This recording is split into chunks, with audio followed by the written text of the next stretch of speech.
चुनांचे कलकत्ता शहर के गयूर लोगों ने जो एक मुहिम छेड़ी है, जो एक मुहिम चलाया है कि 7 डे और 7 प्रोडक्ट, 7 प्रोडक्ट का 100% बाइकाट करें और 7 दिन तक करते रहें और फिर उसके बाद भी इस सिलसिले को इंशाअल्लाह ताला जारी रखें ताकि हमारी भी कुछ हिस्सेदारी इसके अंदर हो। इसलिए मैं ये अपील करूँगा कलकत्ता शहर के ख़ास तौर पे बाशिंदों से, बग़ैर किसी तमीज़ तफरीक मज़हब और दीन के, हिंदू भाई और मुस्लिम जो लोग भी यहाँ बसते हैं, सबसे हमारी ये गुजारिश है कि ये 7 डे 7 प्रोडक्ट की मुहिम का हिस्सा बने और अपनी हिस्सेदारी इसमें रखें और इसके ऊपर अमल करें। कैसे चलेगा ये कैंप? ये कैंपेनिंग जो है हम लोग बहुत तरीक़ों से चला रहे हैं। एक तो ये है कि ऑटो के ज़रिए पूरे कलकत्ते में हमारी अनाउंसमेंट किया जा रहा है। सोशल मीडिया जो फेसबुक है, इंस्टाग्राम है, ट्विटर है, फेसबुक स्टोरी है, व्हाट्सएप है, उसके ज़रिए चलाई जा रही है। तीसरा ये है कि हम लोग जगह जगह इसके लिए स्ट्रीट कॉर्नर्स मीटिंग कर रहे हैं। और चौथा ये है कि मस्जिदों से जो है पम्फलेट बांटा जाएगा। कल कोलकाता के तमाम मस्जिदों में ऐलान कराए जाएंगे, तकरीर होगी फ़लस्तीन के ऊपर और इसराइल का जुल्म के ख़िलाफ़। तो ये सब हमारे हैं। और आप प्रेस कॉन्फ्रेंस और बोलें। मुसलमान जो है इसराइल के खिलाफ में कोई प्रोटेस्ट होता है, बड़ी भीड़ लगा कर आते हैं, लेकिन वही मुसलमान इसराइली प्रोडक्ट भी यूज़ करते हैं। ये दोहरा रवैया क्या कहेंगे? एक्चुअली ये हमारी नादानी है कि हम किसी चीज़ को जो आसान काम होता है उसका हम सिलेक्शन करते हैं, उसको पसंद करते हैं। लेकिन जब वो कोई पहाड़ के जैसा काम होता है, किसी चीज़ का बाइकआउट करना, तो वो हमारे ऊपर बहुत ही गिना गुजरता है। तो इसके लिए हमें बिल्कुल तहम्मुल और बर्दाश्त के साथ काम करना है, क्योंकि हम सिर्फ इजराइल का बाइकआउट नहीं कर रहे हैं, बल्कि अगर आप गौर करेंगे तो अपने इंडिया का जो प्रोडक्ट है, इंडिया की बनी हुई जो मसनूआत है, उसको हम लोग प्रमोट भी कर रहे हैं साथ में साथ। हम लोग ये चाह रहे हैं कि हमारा मुल्क अज़ीज़ का जो प्रोडक्ट है वो ज़्यादा हो, उसके तरफ लोग राग़िब हों। और इंशाअल्लाह वक्त आएगा, हम लोग काम कर रहे हैं, आप देखेंगे कि ये सिर्फ मुसलमानों के लिए नहीं है, बल्कि इसमें तमाम मज़ाहब के लोग शरीक हों, क्योंकि हम लोग चाह रहे हैं कि इंडिया का जो प्रोडक्ट्स है वो प्रमोट हो। इजीम भले अपने मफाद के खातिर कुछ भी करे, लेकिन इंसान के दर्द को समझता है। और तारीख़ गवाह रहेगी उन मासूम बच्चों की चीखों से तारीख़ गवाह रहेगी, और तारीख़ इस जब्र का इंसाफ भी लेगी, वक्त बताएगा। और अभी हमारी फौरी मांग ये है कि सीज़ फायर हो। We demand cease fire right now, and we demand that the UN bodies, security council हो, यूनाइटेड नेशन हो, इंटरनेशनल कोर्ट ऑफ जस्टिस हो, they intervene in the matter and stop this. ये जो ethnic cleansing है, ये जो genocide है, इसको फ़ौरन बंद करें। और हम ये भी आवाम से, ये भी अक़वाम आलम से हम ये मांग करते हैं कि आप जिस तरह से सेटलर फोर्स आज गाज़ा को वहाँ से फ़लस्तीनियों को निकाल करके फिर से ऑक्यूपाई करना चाह रहा है उस लैंड को, इसकी नापाक साजिश को नाकाम बनाएं। और इसके लिए हम लोगों ने अपनी एक छोटी सी कोशिश, the concerned citizens of Kolkata, we are a part of the entire. हम लोगों को इंसानियत जोड़ती है, चाहे मुल्क के किसी भी, दुनिया के किसी कोने में रहें, हम लोगों को जोड़ने वाला जो काम करता है वो इंसानियत है।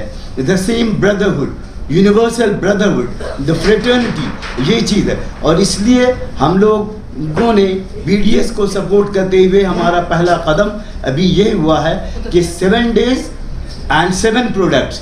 लेकिन ये यहीं रुकने वाला नहीं है, इंशाअल्लाह हम लोग फिर नेक्स्ट स्टेप हमारा होगा 14 days 14 products, and that will multiply onwards 21 days and 21 products till we give a jolt to the economy of Israel, of the allies of the evil powers, the axis of evils, जिनको है जिन्होंने आज इस तरह से मासूमों को कत्लेआम कर रहे हैं, इनका तो उनको इकोनॉमिक जोड़ देना भी लाजिम है।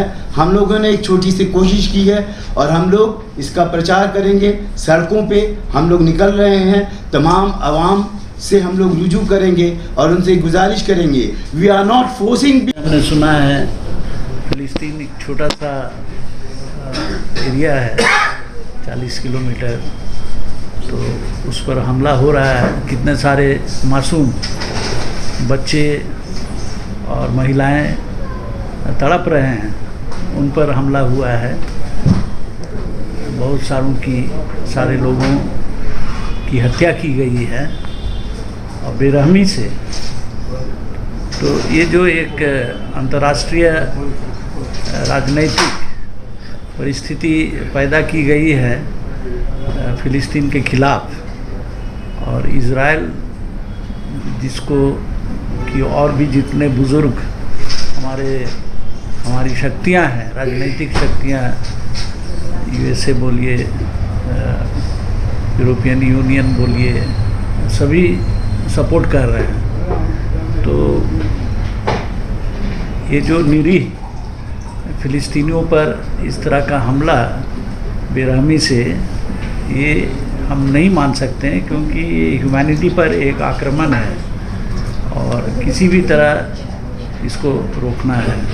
This regime economically and socially, this is how we can do something at least to the cause of justice, because injustice has been committed always.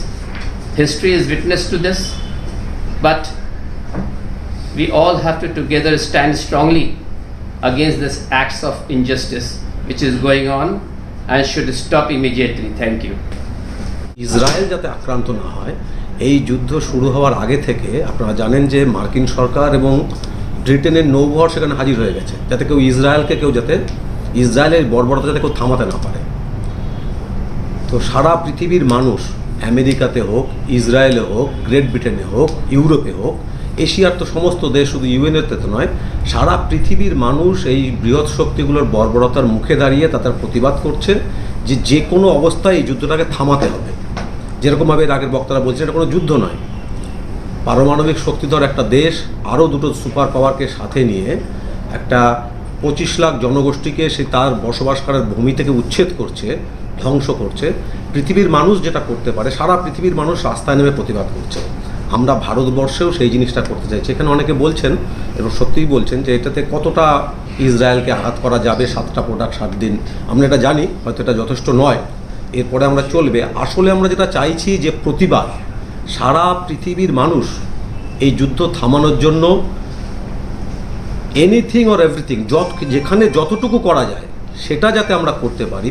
সরাসরি ইসরায়েলের এবং ইসরায়েলকে পুরোটা দিচ্ছে। এই 7টা প্রোডাক্টকে অন্ততপক্ষে 7 দিন আমরা এই ক্যাম্পেইনটা চালাই, যে 7 দিন আমরা বয়কট করছি, আমরা এই বিডিএস মুভমেন্টের মধ্যে ঢুকছি। এর পরবর্তীতে 7 দিনের পর এখানে আটকে না থেকে আরও আমরা এগিয়ে যাব। এটা হচ্ছে আজকের প্রেস কনফারেন্সের মূল কথা। তার সাথে সামগ্রিকভাবে যে আমরা যে কথাগুলো তুলে ধরছি, একটা দিক আরেকটু আমাদের নজরের মধ্যে আনতে হবে, যে আমাদের নিজেদের দেশ, সেটা একটা কথা এসেছে যে একদম যখন আমরা স্বাধীন হচ্ছি তখন ওরা পরাধীন হচ্ছে প্যালেস্তাইন, এবং সেই সময় থেকে স্বাধীনতার আগের পর্ব থেকে গান্ধীজি থেকে শুরু করে সবাই বারবার এই প্যালেস্টাইনের পক্ষে দাঁড়ানো হয়েছে, এবং সেই অনুযায়ী আমাদের দেশের পররাষ্ট্রনীতি এতদিন ধরে চলেছে। এমনকি এই বিজেপির যে বাজপেয়ী সরকার ছিল, তারাও এই পররাষ্ট্রনীতি মেনে চলেছে। 1981 সালের একটা স্ট্যাম্প দেখছিলাম, ভারত সরকার একটা 1981 সালে স্ট্যাম্প প্রকাশ করেছিল, সেখানটাতে দেখা যাচ্ছে 2টো ঝান্ডা রয়েছে, ভারতেরও ঝান্ডা রয়েছে, ভারতের পতাকা রয়েছে, প্যালেস্তাইনের পতাকা রয়েছে। ভারতের পতাকার নিচে ভারতের জনগণের আছে, প্যালেস্তাইনের নিচে প্যালেস্তাইনের জনগণ আছে, এবং বলছে যে এটা প্যালেস্তাইনের সংহতিতে ভারত সরকার এটা বের করলো, এখানে লেখা আছে ইন সলিডারিটি উইথ প্যালেস্টাইন।